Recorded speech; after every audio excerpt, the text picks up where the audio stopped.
What's up, guys? Welcome to Bum MMA. My name is Dave, and this is the UFC 298 recap.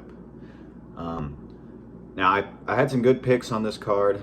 I had some really bad picks, and yeah, let's just get into it. I'm gonna start with the main event. Ilia Topuria KOs Alexander Volkanovski in the second round to become the new UFC featherweight champion. Man, I picked that one pretty good. I said TKO, but he just flatlined him. Yeah, well, let's just talk about it. Volkanovski, he was doing good. His lead leg was giving Ilia problems. It was making him kind of stand up. Every time he tried to plant, he was getting kicked in the leg or the body. Wasn't doing like a lot of damage, but it was adding up the strike count for him. Topuria was doing a good job of feinting, though. He was dipping, and Volk would throw out a kick or a punch and miss. Both guys were landing good calf kicks. I think Volk was probably landing the more kicks, but I think Topuria landed the harder kicks. And yeah, what did I say? Topuria is just super dangerous when he puts you against the cage. Soon as he gets you there and he knows your lateral movement's compromised and you can't retreat, he'll just sell out and he'll go into the pocket with crazy powerful combinations, go into the body, go into the head. And yeah, that's kind of what happened to Volkanovski right now. So Volk was doing good with like single shots, jab, cross, not really a cross actually, a left cross when he was southpaw, but jabs, low kicks, movements, no real big power, but he was kind of being sneaky, catching Topuria dipping in, especially when he was southpaw. But Topuria, man, he's just got this good ability to counter with combinations, and all of the punches have power. So whenever you're like fighting someone who's trying to just do one strike, a combination is going to be the best thing, because it just kind of, especially if they're like countering and they're relying on watching you and using their eyes, you start throwing combinations, it just makes it a lot more messy, and something will probably eventually get through. Yeah, I have it here. Volk did good stuff from southpaw. Yeah, good left kicks, good sneaky little straight lefts as Topuria was coming in, but he didn't have the stopping power, at least early, to back Topuria off him. Topuria was super patient. And that's kind of that's the main thing that probably got him the win here, is he was just patient. He didn't get overwhelmed. He didn't get frustrated. He didn't rush. He waited for his opening. Volk had good knees in the clinch, but he was just getting hit in the body. And I think Topuria is a big hitter, so Volk didn't really dominate the clinch like normally. Topuria is very strong, yeah. So, here's how it ended. So Topuria came over the top of Volk's jab. Every time Volk would pop that jab, Topuria would cross and come with that overhand.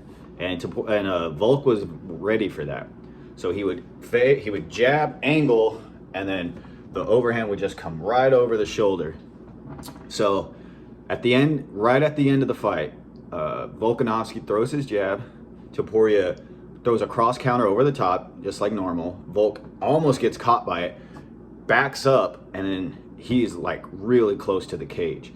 Now, what Topuria does is really smart right here. Volk throws the jab again because the pressure's right there.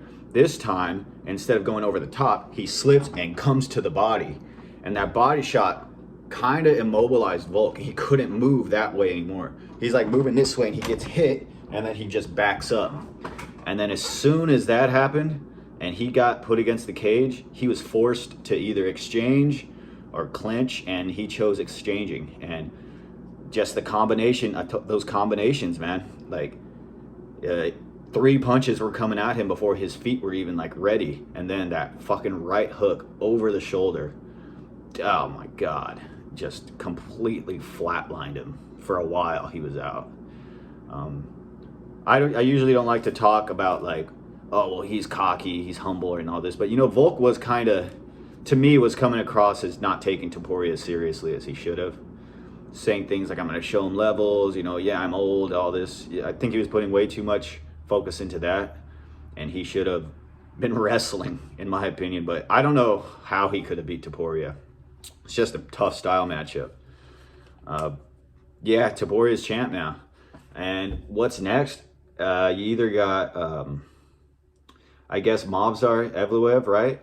Or who else is at the top? I guess there's still Emmett and Yair and Brian Ortega for some reason. But yeah, I don't know. Topuria's nasty. It's gonna take someone really good to beat him. So yeah, I got that one correct. And that was actually a perfect pick, I think. Second round TKO by Topuria. I'll take it. All right, co-main event. Paulo Costa versus Robert Whitaker. Great fight. I love watching both these dudes fight. Classic Bobby Knuckles. Just jab, left hook, kept landing. He would jab. He has that crazy jab where he like lances all the way in. He's so fucking fast for middleweight. It's crazy. He's still fast as hell. Yeah, good countering the jab with overhands, and then he would come with this like crazy fucking uppercut right up the middle. Costa's chin though, legendary. I knew he wasn't going to get knocked out. Costa actually had some good high kicks. Speaking of, Bobby Knuckles does the 1-2 right high kick. Costa was just flinging up switch kicks and head kicks that were way faster than I think anyone thought he could do. But he was looking good. Costa didn't look bad. He's a little limited. He's not the best. He used to be a really good pressure fighter, but the way Robert Whitaker fights, it was going to be hard to just consistently walk him down. He's just too quick on his feet, and he'll sting you. As soon as you get some momentum going, he'll sting you. Yeah, I have it right here. Rob's jab and left hook kept landing. Occasionally, he'd use it to set up a big right hand and his calf kicks. He was kicking the hell out of Paulo's leg. And Paulo was landing calf kicks too. It was just a war. It was just a good fight, and Robert Whitaker he outsmarted him. He just outfought him. But at the end of the first round, literally 5 seconds left, that wheel kick that Paulo Costa hit him with, dude, Whitaker is still tough as nails because his heel just dug into his cheek, and that looked like it hurt really bad. Wobbled him, and he caught him with a left hook right after that, and Robert just took it, man. Robert is one of the greatest middleweights of all time. He's in my top 5 favorite fighters. I know people are like, oh, he doesn't finish people. Man, you fight like that, you get to the top level, and these dudes aren't going down. What can you do? He's hitting him as hard as he could. He just is what it is. Thing of beauty to watch, though. Yeah, so, and Costa's cardio looked pretty good because he started the third round super aggressive after looking like he was slowing down. So, shout out to Costa's cardio. I think he just needs to stay active, keep fighting. Don't take 2 years off this time. Overall, vintage Rob Whitaker, and yeah, great fight. So moving down the card, Ian Garry defeats Jeff Neal. This one I got wrong, so that's 1 mile. Yeah, Garry just made Jeff look one-dimensional, and I honestly don't know what the fuck I was thinking. I think I was a little biased against Ian Garry because I just don't enjoy. I know he's good. I just have never enjoyed his style. I don't know what it is. I don't give a shit about his personal life or anything like. I don't care about that stuff. I just have never. I don't know. I've never really enjoyed it that much. But yeah, I mean, he was just like, they're like, oh, he's great footwork. He's just like galloping like a fucking horse all around the ring, and Jeff Neal's just okay. So no one talks about this. I can't stand the way Jeff Neal goes like, and then backs up into the center of the cage. He gets frustrated. He tried to like cut Garry off, following him around in a circle, and then he gets him close to the fence, and then he'll just back into the middle of he'll just back himself all the way into the middle of the cage. Watch it. Watch every single Jeff Neal fight. He goes, and he backs up, and I don't know what's going on there, but he was literally like pressuring Garry and then backing himself off of the pressure. And then Garry was like, okay, cool. I'm going to gallop another circle around, and you're going to keep doing it. Garry was doing good, though, of drawing Jeff Neal into strikes, good knees, some decent kicks, nothing really super powerful. He landed a good knee right across Neal's chin, but Neal's got a good chin. Neal just could not find him with punches, and he was clinching him, and no real threats from the clinch, just holding him, maybe trying to hold him and land big shots. But Gary was wise to it. Gary's technical. He's a tall guy. It was good overhook work, good head position. It was just, Jeff Neal's one dimensional. He's a left-handed fighter. Not a great right hook. And even in this fight, he couldn't even like land a clean left because Gary was on his bike and doing some pretty good head movement. And just, yeah, it was just a good tactical fight from Ian Gary. And just Jeff Neal just still struggles with what he struggles with. So hardly any body shots, hardly any leg kicks, just left swings and right swings. And yeah, it was okay. Also, real quick, it was really funny that Neal's corner got mad at him for like dapping him up. And yeah, dude, that would drive me fucking crazy to just like, the guy's like, yeah. And he's just like, yeah, okay, I'll tap your dude. If you're in a fight, go fucking fight this dude. Stop. It's not about being friends and respectful. Dude, next time someone like is like, yeah, you should just kick them in the fucking leg. But yeah, that was just funny to me. So I got that one wrong. Ian Gary beats Jeff Neal by split decision. Now this, Henry Cejudo versus Merab. My biggest shame is picking Cejudo to win this fight. He looked good for about 2 minutes, 3 minutes. As soon as he caught Merab with a big left hook and kind of shook him, I was like, okay, so it's going to be a fight where Henry just stays on the outside and Merab rushes in and gets caught. But as soon as Merab like tripped him, he got a high single leg and kicked that leg out. I knew it was all bad. I knew it wasn't going to be a good night for Henry. And then even towards the end of the first round, I could already tell that Merab was just getting warmed up and Henry was already like, he wasn't looking like he was ready for that pace. Like Merab's pace is fucking crazy. What can you do? It's vintage Merab. He used his size, he kind of size bullied Cejudo, especially when Cejudo started getting more tired. And then Cejudo was just determined to out-wrestle him, and he just couldn't. He got some good positions in the second round, but Merab he's a workhorse. He's a powerhouse, probably going to be champion. Unless O'Malley can just knock him out, it's not going to be good for O'Malley. Merab started countering combinations. I'm telling you, man, it's combinations. Those were giving Henry problems. Henry keeps his chin right in the air after swinging. He doesn't have a guard. He doesn't necessarily box. He kind of has that karate style. And yeah, Merab was just fundamental. Slip head off the line, right hand, left hook, right hand. Good high kicks, good leg kicks. He just out MMA'd Henry Cejudo and out wrestled him. I have it written right here. He literally big brothered him.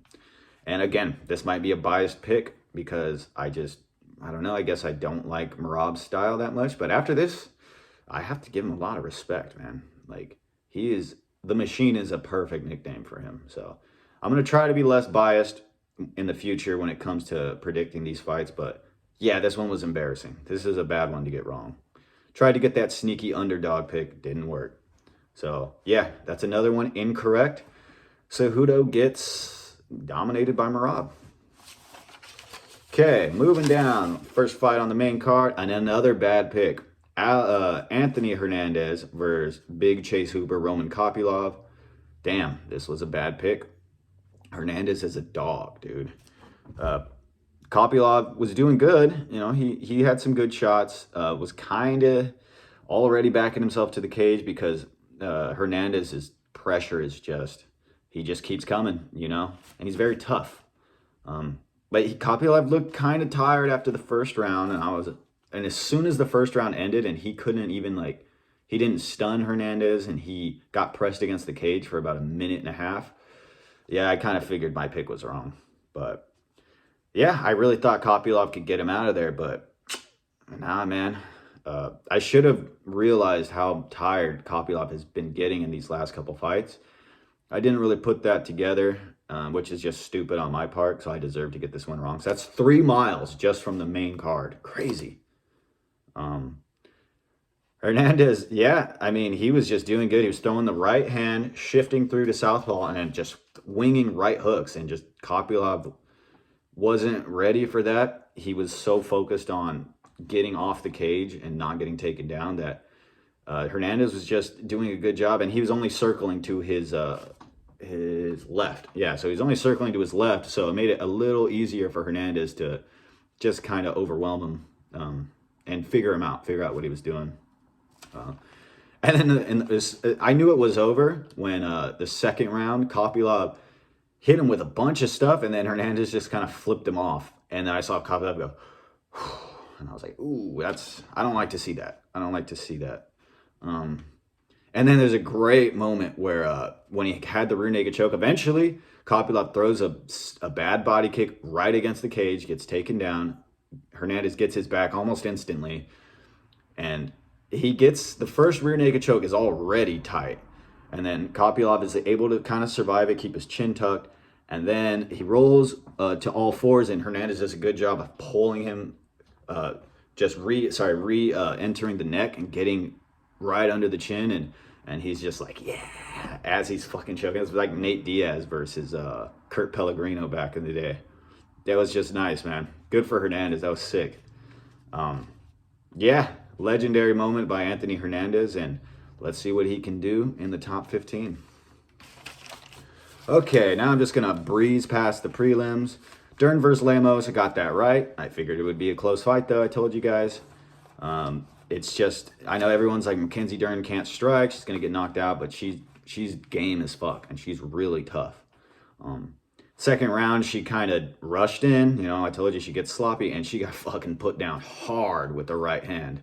Survived that, and then Lemos kind of emptied the gas tank, came after her, and hit her with a brutal left hook, and she went like, oh, like grabbed her face and fell. I thought it was over, but no, she survived and finished the fight on top, pretty much. Yeah, just controlling Lemos. So Lemos got a little tired after that. After the knockdown, and she kind of sold out to finish her, but credit to fucking Mackenzie Dern. She's tough as nails, and she only took this fight on a month's notice, so it's rough for her to lose it. But hey, Amanda Lemos is no joke, and that striking is nice. But again, the takedown defense, it's risky. I think Tatiana Suarez would have probably mopped the floor with her if they would have fought. So I got that one right. Lemos beats Mackenzie Dern by split decision, I think, or unanimous. I don't know. Okay, De Lima versus Tafas, not much to say. I picked De Lima to beat the other Tafa brother, but this one doesn't really count. He got massive balls for stepping in for his bro on one day. But the calf kicks, combination punching, and then the threat of the takedown, it was just too much to expect someone to be able to just, I don't know, deal with that without any sparring, any practice. It was De Lima's fight to lose, and he didn't. He went and dominated. So doesn't count for me though, because technically he fought the different brother. Nakamura versus Vera. I think we all picked this one right. Wrestling and Top Control Masterclass. Vera was only looking for leg entanglements, and Nakamura was just too good to get caught.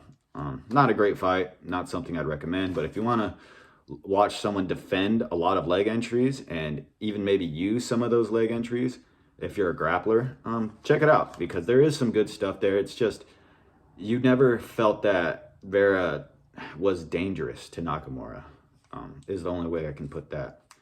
And yeah, Nakamura just controlled him the whole time. Zhang versus Ribeiro. Got this one wrong. I said it was going to be two big beefy boys swinging it out. Wild fight. And yeah, they were just exchanging left-right hooks. It was just left-right. Let's see who lands the left hook first. And then eventually Zhang just landed a good left hook. Ribeiro's threw a 1-2 after an eye poke or something like that. And Zhang just took his head into the inside, landed his own right hand, and then just came back and caught that left hook clean as Ribeiro's chin was just right there and just knocked him out cold. I like Zhang, and then he called out Alex Pereira, so I don't know what the fuck he's thinking. But yeah, got that one wrong, so that is 4 miles. Danny Barlow, he's too fast and rangy. Yeah, he was just too fast, too strong, too tall for Quinlan. Quinlan doesn't have a lot of ideas on how to get on the inside, and you know, it's tough, dude. When I was saying that he fought Trey Waters, and Trey Waters didn't have the power to like scare him off or hurt him, but Danny Barlow had the power to hurt him, and he caught him with a brutal left hand in the third round, I think, when Quinlan tried to, excuse me, Quinlan tried to kind of just rush through the space, you know, doing that, and just that left hand to the side of his face. Danny Barlow, good power, put him down and was just kind of beating on him. As a good stoppage because Quinlan's eye looked like it was about to fall out. Quinlan's tough, though. I knew he was tough. I knew he was durable, but there's only so much you can take. So yeah, got that one right. And Oban Elliott versus Woodburn, just a really bad read on my part. I got this one wrong. I picked Woodburn, which that might hurt more than picking fucking Cejudo, to be honest. Just a bad read. Oban was better everywhere. Not much to say about that fight at all. So that's 5 freaking miles I got to run. Shit. Maverick versus Lee, got that one correctly. She's just a better striker and she's more consistent. Andrea Lee just has no threat or danger in her game, besides like some cool submissions off her back. Nah, I hate to say shit like that, but I don't see it. So yeah, fights I got correct. I got Topuria versus Volk, perfect. Costa versus Whitaker, perfect. So I got those 2 right. Got the Ian Gary fight wrong. I got the Cejudo Merab fight wrong. I got the Hernandez versus Kopylov fight wrong. Got the Dern versus Lemos fight right. De Lima versus Taffa right. Nakamura versus Rivera right. Zhang versus Ribeiro right. Wrong. Sorry. Zhang knocks out Ribeiro. So I got that one wrong.